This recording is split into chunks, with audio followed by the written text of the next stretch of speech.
Assalamualaikum warahmatullahi wabarakatuh. Sampurasun.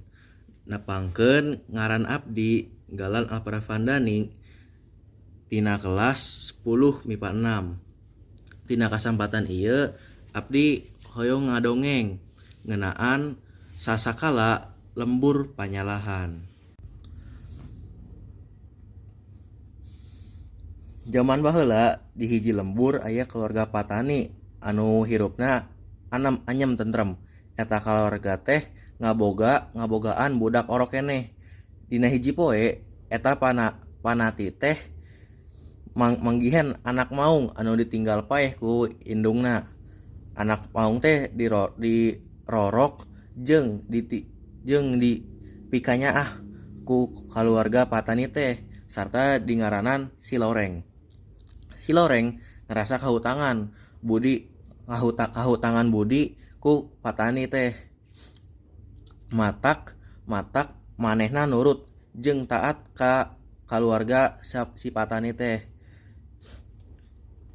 Lamun dititah nunggaan anak patani, manehna sok nurut sarta satia nungguanana.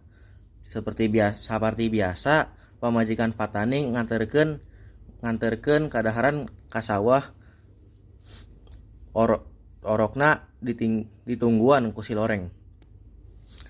Alhamdulillah ambu meuni nikmat kieu timbel sambel sareng jeung goreng asin teh ceuk patani. Puguh wae atuh Kang, pen meunang haja tembal pamajikanana. Ari si Utun sare. Mohon Kang keur mondok mani tibrat teh Kang ditungguan ku si Loreng. Alhamdulillah nya Nyai, urang boga si Loreng nu kacida nurutna. Nya puguh atuh Kang, jabah si Loreng teh sakitu gagahna barang keur hoghag ngobrol teu kanyahoan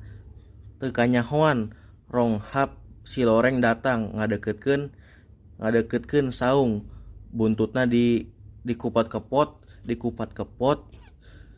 terus awakna diusap-usapkeun kana suku patani.